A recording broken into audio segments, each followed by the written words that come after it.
Hello students, कैसे हैं आप सभी लोग। स्वागत है आप सभी का आपके अपने यूट्यूब चैनल पर्सपेक्टिव सुनने में। यहाँ दोस्तों आज के इस वीडियो में हम लोग प्रकाश संश्लेषण और श्वसन में अंतर देखने वाले हैं कि प्रकाश संश्लेषण और श्वसन में क्या अंतर है।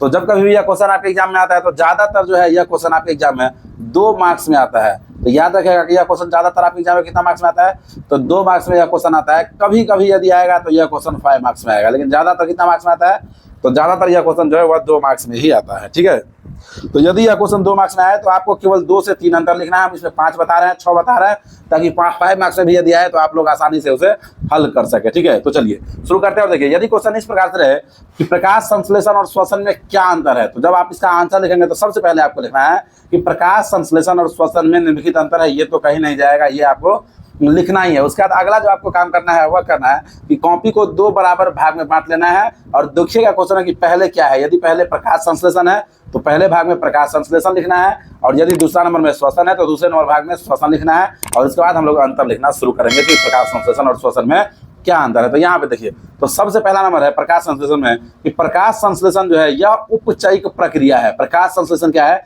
तो याद रखिएगा कि प्रकाश संश्लेषण जो है यह उपचयिक प्रक्रिया है।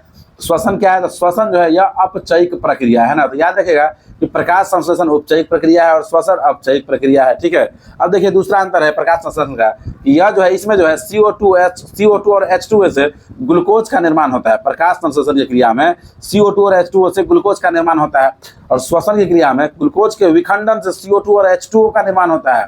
तो देखिए यहाँ पे समझिए कि प्रकाश संश्लेषण में क्या होता है कि CO2 और H2O से ग्लूकोज का निर्माण होता है, लेकिन श्वसन में ग्लूकोज जब टूटता है, इसका जब विखंडन होता है तो CO2 और H2O बनता है। तो ये इसका अंतर हो गया।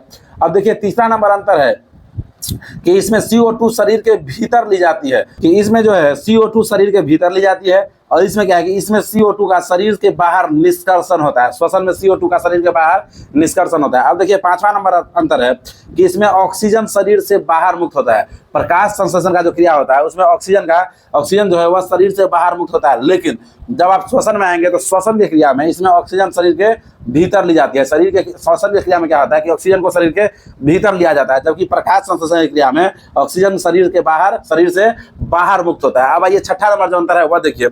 छठा नंबर अंतर है कि यह केवल प्रकाश के उपस्थिति में होता है। प्रकाश संश्लेषण का जो क्रिया है वह प्रकाश के उपस्थिति में ही हो सकता है। यदि सूर्य का प्रकाश न रहे तो प्रकाश संश्लेषण का क्रिया संभव है? कभी भी संभव नहीं है, क्योंकि प्रकाश संश्लेषण का जो क्रिया होगा वह प्रकाश के उपस्थिति में ही होगा। याद रखिएगा। ठीक है, अब देखिए आइए श्वसन में क्या है कि यह अंधेरे एवं उजाले दोनों में होता है। श्वसन का जो क्रिया होता है वह क्या केवल उजाला में ही होता है? सांस में रात में हम लोग सांस नहीं लेते हैं ना, तो श्वसन का जो क्रिया होता है वह अंधेरा एवं उजाला दोनों में होता है। एक बार आप लोग रिवीजन कर लीजिए, फिर से अगेन एक बार रिवीजन कीजिए कि प्रकाश संश्लेषण और श्वसन में निम्नलिखित अंतर है। एक तरफ प्रकाश संश्लेषण लिखेंगे और एक तरफ श्वसन लिखेंगे। अब देखिए प्रकाश संश्लेषण में सबसे पहला क्या लिखेंगे कि यह एक अपचयिक प्रक्रिया है, श्वसन में यह एक उपचयिक प्रक्रिया है।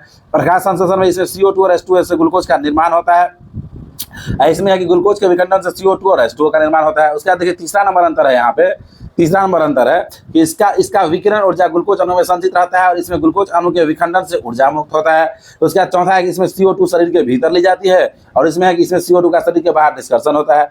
फिर पांचवा देखिए, 5वां नंबर अंतर है कि इसमें ऑक्सीजन शरीर से बाहर मुक्त होता है, और इसमें है कि इसमें ऑक्सीजन शरीर के भीतर ली जाती है श्वसन की क्रिया में। अब देखिए छठा नंबर है, यह केवल प्रकाश की उपस्थिति में ही होता है। यह आपको बता दिए हैं कि प्रकाश संश्लेषण क्रिया जो है वह केवल प्रकाश की उपस्थिति में होता है, जबकि श्वसन जो है यह अंधेरा एवं उजाले दोनों में होता है। दोस्तों तो बताइए आप लोगों को वीडियो कैसा लगा है, कमेंट करके जरूर बताइएगा। और यदि वीडियो अच्छा लगा है तो वीडियो को लाइक करके चैनल को सब्सक्राइब कर लीजिएगा। साथ ही साथ इस वीडियो को अपने स्कूल और कोचिंग के ग्रुप में शेयर भी कर देना है। शेयर करना तो भूलना ही नहीं है, और सब्सक्राइब करने के साथ साथ बेल आइकन के बटन को भी दबाना नहीं भूलना है। तो चलिए मिलते हैं फिर से किसी और नेक्स्ट वीडियो में। तब तक के लिए विदा लेते हैं आप सभी से। जय हिंद, जय भारत, जय बिहार।